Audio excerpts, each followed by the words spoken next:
Hi everyone, my name is Tymon Smektawa and I'm the lead game designer at Techland. Welcome to the Gamescom edition of Dying to Know. You can watch the previous episodes of the show on our YouTube channel. They reveal many details about the game and showcase unique gameplay videos, so if you still haven't seen them, you know what to do. Last time we showed you the monsters, our special infected enemies, so today let's talk about how to fight them. And not only them, but also the other big threats you will encounter in the world of Dying Light 2, which are us, humans. Unfortunately, humans tend to be the most cruel and brutal species out there, especially during an apocalypse. Before we talk about fighting, let's start with the basics. How do you move around the city?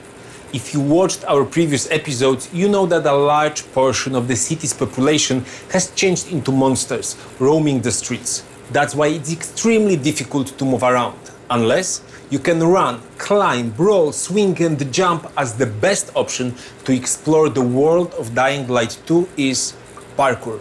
Let's talk about it with my first guest, Kacper Kowalczuk, senior game programmer.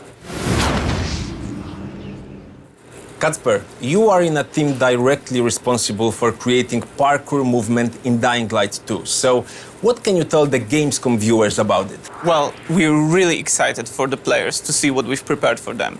They will finally feel this amazing freedom of movement in a city built to support parkour from the ground up.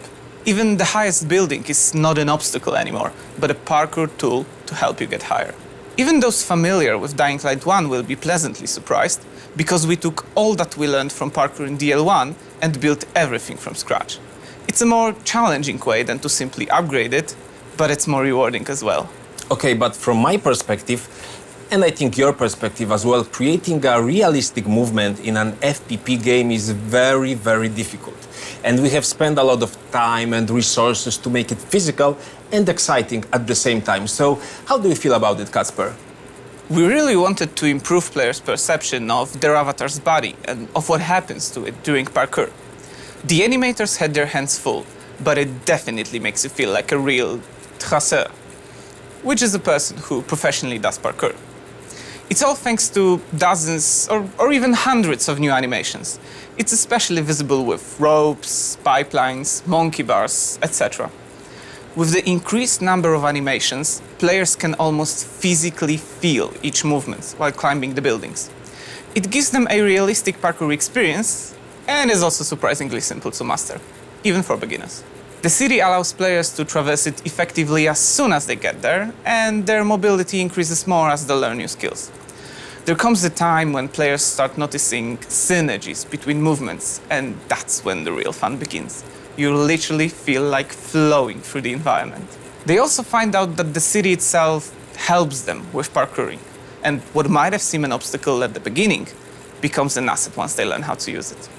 Okay, but parkour can be more than just a way to traverse the city. In Dying Light 2, it's quite handy in combat too. Yes. For example, I could stun my opponent with a powerful blow, then use elements of parkour to rebound from him and kick another one. He's also stunned now, so I can rebound from him too. By combining parkour and combat, a skillful player can wreak havoc on both humans and the infected without even touching the ground. Well, that sounds amazing. So, Kacper, thank you for joining us, and thank you for explaining us how the game's parkour system works. And I believe you, the same as I, just can't wait for people to see it in action themselves. Definitely. So thank you once again. Take care. So let's talk more about how you can use parkour not only for traversal, but also for combat. And speaking of combat, my next guest is Matt Courtois, lead technical gameplay animator. Matt, ça va? Ça va, merci. Thanks for joining us. I would like to start with something that was quite difficult for us, if you remember, at the very beginning of the project. How to present melee combat in first-person perspective. Oh, I remember. You actually just said, creating satisfying melee combat from a first-person perspective, that's a real challenge. That's why we spent many weeks iterating it, improving it, until we got the right feeling. we feel we have created something special, and we're very excited to discover how players will react to it. So, what do you think will excite them the most? I guess, we've worked very hard for our combat to be visceral. So we created many exciting and immersive elements, such as what we call progressive hit reactions.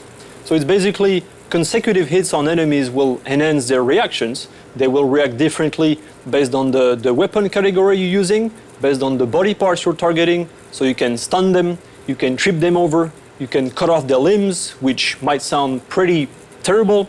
But it's also cool, right? And it's also very useful and glory. The direction of your swings also matters, and so does your position relative to theirs.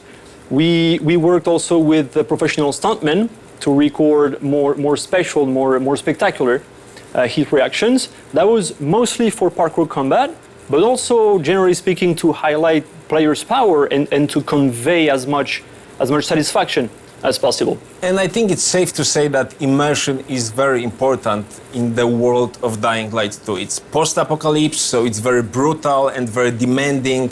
So to survive, you really need to step up your game. So, I don't know, maybe you have some tips for the players, maybe you think there's something they should focus on? My best advice would be to be creative in combat. So like you just mentioned with Casper, in Dying Light 2, parkour and combat are very connected. They're even intertwined, right? Allowing players to combine one with the other very easily, very smoothly. So technically, you can use the environment in combat, of course, as in kicking an enemy right after a wall run, or you can use the enemy to get somewhere you like. So you would just vault over them, trigger a double jump to get higher, maybe somewhere you had trouble reaching before. But if you want, you can also just land back down, trigger a very powerful attack. It's completely up to you. Your options are almost endless. That's what we call creative combat. And to me, that would be the best weapon. Okay, so that's an awesome hint, and thank you for that, and thank you for sharing all of the details, and thank you for joining us. We have used over 3,000 animations of jumps, grips, and other parkour moves to create a few dozen skills that can be mixed and combined, so every player can find her or his own way to survive in the city. In a minute, you will see that in our new gameplay trailer. But first, today on techlandgg.com, we have another gift for you. For those who are already exploring the Dying Light universe in the first game, we have a unique item, the Brilliant Hammer, a weapon from Dying Light 2, which you can use in Dying Light 1. Go to techlandgg and grab it. And if you don't feel like fighting right now, you can get some free posters, wallpapers, or even Aiden's special outfit. As you can see, it's worth to visit techlandgg.com, but not at this very moment, because now it's time to watch our new gameplay trailer. Here it is. Sometimes I wonder what this city looked like before all this. Probably like many others. People had their ambitions, plans, lives. Now it's all gone. The virus started it, but it was the people who made the world the way it is. This city, Villedor. They tell me they had a vision. They had hope. But soon, one vision broke into many different ones.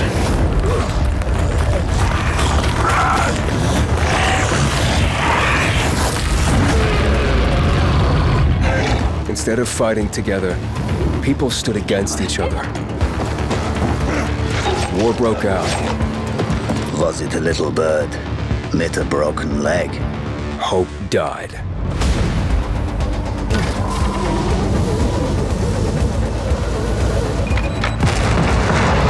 Now the city is falling.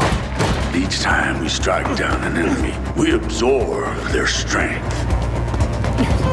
But I can't let that happen. At least, not yet.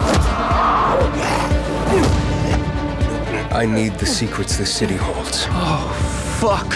Hey! Still some rats here! I have to pick a side. The Bazaar needs good people. You're doing great so far. I have to make a difference. Let's check and see.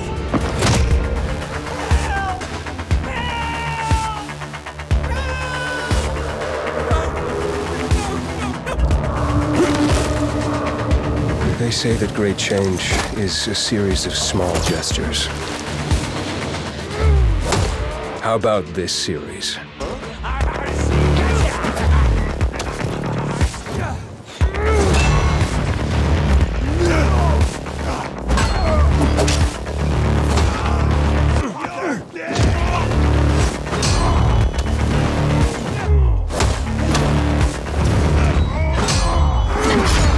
Is all hope really gone? We'll see about that. The trailer presented quite a few new tools of destruction that you will soon get to use in Dying Light 2. So now, let's talk with the people that are actually making them.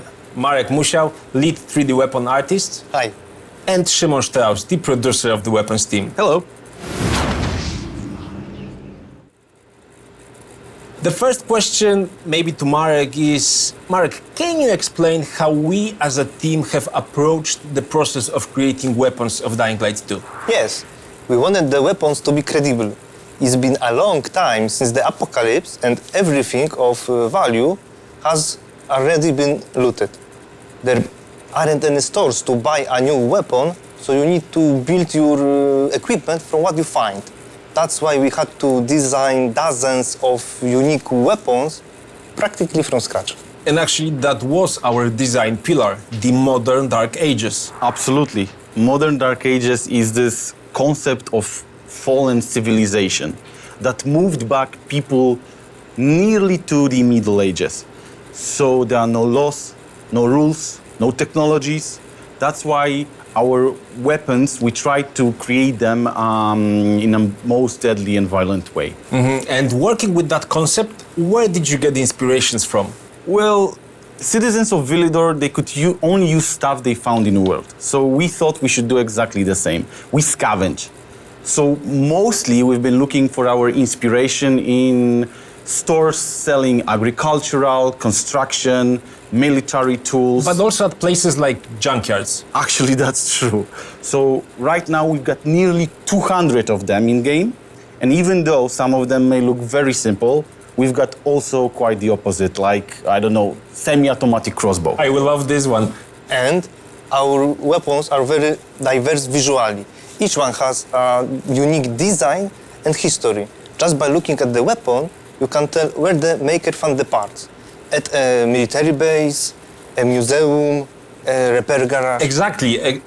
It's exactly like that in the game. When you pick the weapon, you instantly realize if it was cobbled together in a street or maybe made by factions where they have access to welding and steel cutting equipment. Yeah, and don't forget about the mods, because in Dying Light 2 Stay Human world, if you want to beat your opponent with highly effective weapon, first of all, you need to find a basic version of that weapon and then slowly build it up. That's what we call modding. We've got many types of mods, like defensive ones, let's say improving quality of your handle, or offensive ones, like improving the tip or the blade itself. So I don't think that right now we would have time to talk in details about that, but in December, you'll all be able to add an effect to your favorite weapons, such as fire, freeze, electricity. Shimon, let's stop here. Let's leave something for the players to discover. So let's end here. And guys, thank you for joining me. Before I talk with my last guests, I would like to invite you to participate in our UGC contest. Especially you, Gamescom viewers, we are waiting for your submissions. And if you are thinking about competing in the cosplay category, you will want to hear this one. Let me present to you the grand jury that will be choosing the best cosplays of the Dying Light 2 characters. Welcome, Irina Meyer, Lightning Cosplay, Narga and Aoki, and Enginite. And of course, fingers crossed for you, our community. Let the best cosplay win. Check our website for more details. My last guests will explain how the city itself affects combat and movement. Michał Dudziak, game designer. Hello. And Adam Michałowski, senior game programmer. Hi, Timon. Gentlemen, there's this saying that when you really want to achieve something, the whole world aligns to help you. And basically, that's what is happening in Dying Light 2 Stay Human. Exactly. Based on the player choices, the world is literally changing and helping you to achieve your goals in combat or exploration. For example, the gameplay will be totally different depending on which factions you support, the survivors or the peacekeepers. Okay, but can you give us more detail? The differences between the factions define how each group can help us. For example, the survivors keep to the roofs and trying to avoid the danger on the ground. For building, they use mostly light materials like wood or scraps, and they can provide you a various amount of parkour helpers, such as amortizers, trampoline, or ziplines. This can change the way how we parkour through the city. On the other hand, we have peacekeepers, the post-military guys who literally keep their feet on the ground. And for building, they use totally different materials. Heavy objects, metal, or even explosives. And this can give you a new combat opportunities like car bombs, heavy traps, or even a new type of a ranged weapon. Yeah, and what's important is that we don't need to remain loyal to just one faction. The city is divided into several zones, and in each of them, the players can decide with whom they want to side. So while progressing through the storyline, you're able to shape the world to fit your vision and needs. Okay, but we know already that humans are active during the day and monsters come out during the night. But let's reveal more. What are the other differences? Well, monsters attack mostly in groups, and they instinctively take advantage of the numbers. So to defend yourself, you have to keep your head on a swivel. Monsters don't use special tactics, but it doesn't mean they are easy. They push forward, so you have to be clever to avoid getting cornered. And to win, you have to stay active, move a lot, and learn to abuse their unique weaknesses. And explosive traps might come in handy. Yeah. Okay, and what about humans? They use increasingly more complex behaviors. As the game progresses, defeating human enemies and monsters will become more and more challenging. But unlike monsters, people cooperate. So while fighting them, we need to closely observe not only individuals, but also the whole group. And of course, there are many more unique subtleties to both humans and monsters, but I think we should let the players discover them on their own. Well, okay, that's a good idea, but all of that sounds very juicy. So let's end here. Guys, thank you for joining me. That's almost all for today. You learned a lot about parkour and combat in Dying Light 2. We showed you that parkour is not just a tool for exploration, but also an important element of combat.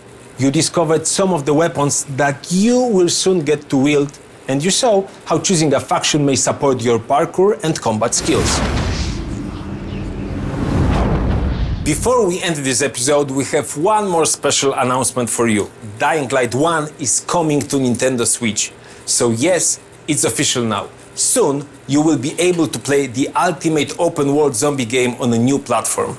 And we know that a lot of you are playing Dying Light. In June alone, the game was played by close to 2 million gamers.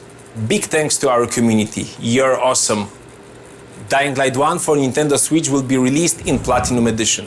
This is the most content-packed edition we have ever released.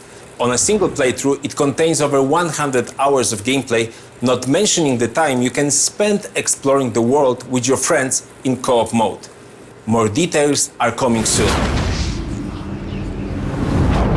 If you are hungry for more and you want to support us, why don't you pre-order the game to explore it on your own in just a few months?